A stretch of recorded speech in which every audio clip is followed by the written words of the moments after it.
Welcome to the Consultants Council podcast, a place for consulting industry guidance and best practice advisory. Whether you're working to grow in your consulting career, you're managing and developing a consulting firm, you're working with consultants, or you're just interested in business and high-performance advice, we've got recommendations and education for you. I'm Kelsey Krevling, founder and CEO of Kelsey Consulting, a firm focused on building high-performing organizations, teams, and individuals through a variety of ventures, including the Consultants Council.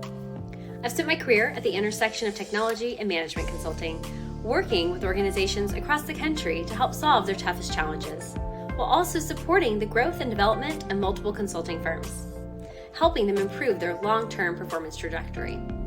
In addition, I serve as a startup investor and advisor, promoting the ideas of entrepreneurs as they work to gain traction in their industry.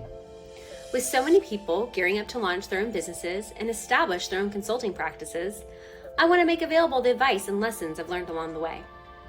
This podcast is made possible by Kelsey Consulting, with media support by Class Act Media.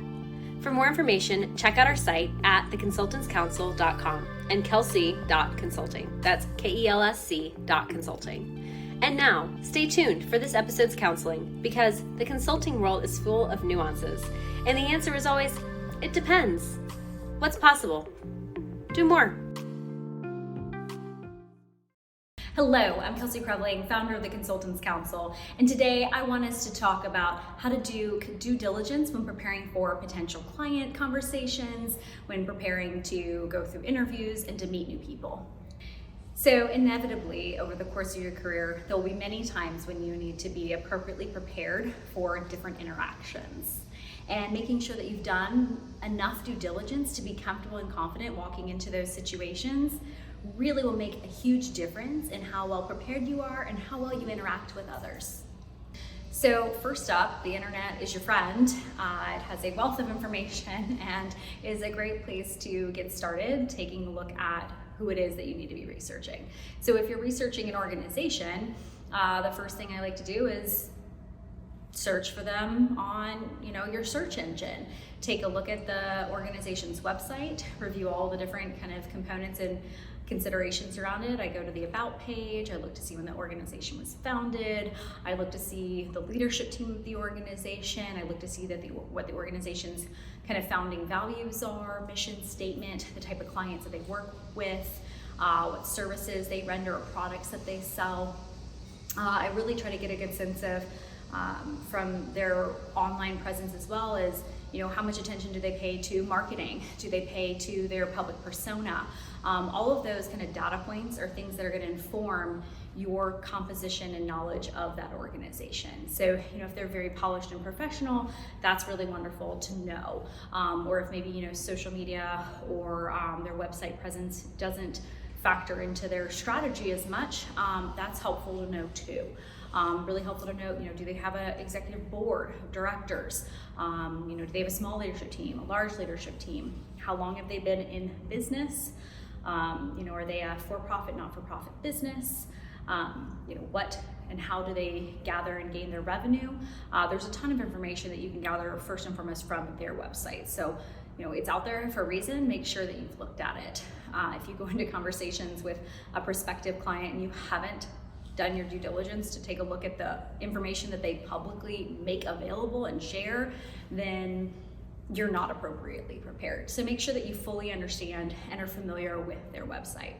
Next up, I take a look at news articles. So for the organization's name, I'll search in the news and I'll go through and see what are the recent headlines for the organization, how have they been referenced, what's the public perception of the organization, is there any negative press out there on them, or positive spotlight items where they've been featured, or different cool things or collaborations that they're working on or have in progress. That also helps to inform their market positioning and things that might be relevant for you to be aware of, depending upon the type of interaction you're looking to have with them.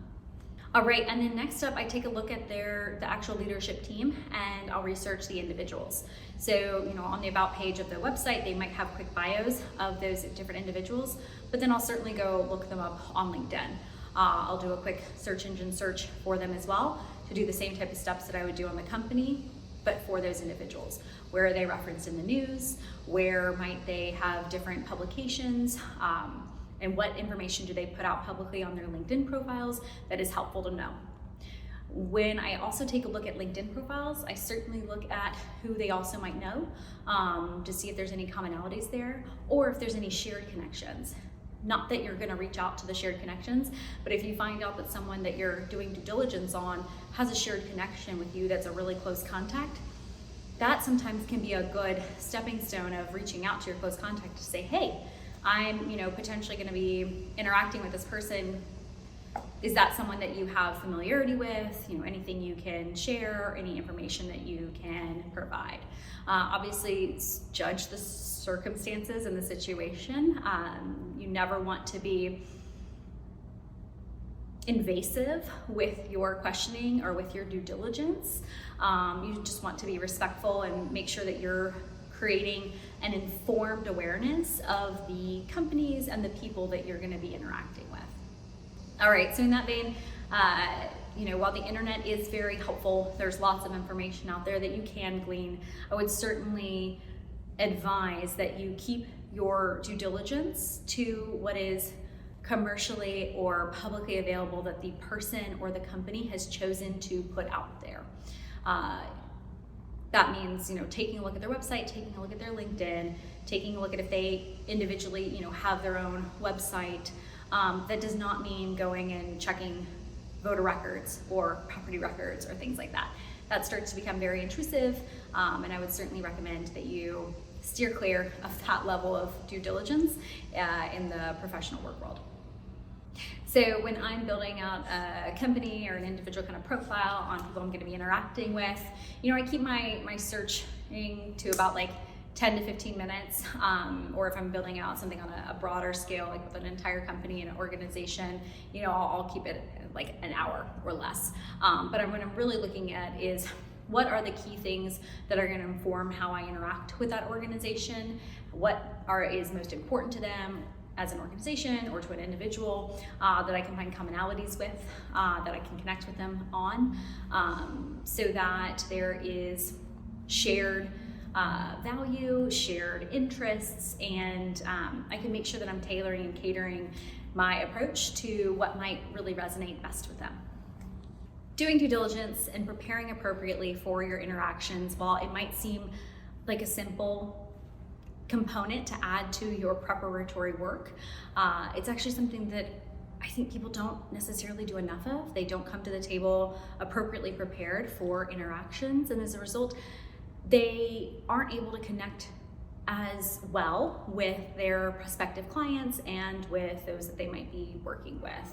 And so I really hope that this just quick overview of kind of the steps that I take when building either a prospective client or individual profile are helpful as you're going about your interactions.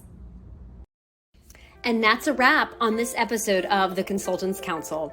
Thank you so much for your interest and engagement. Let us know what you'd like to learn more about by writing in to info@theconsultantscouncil.com. Thanks to Kelsey Consulting for sponsoring this podcast and to Class Act Media for the media support. And with that, cheers and all my best. Have a great week. And remember, what's possible? Do more.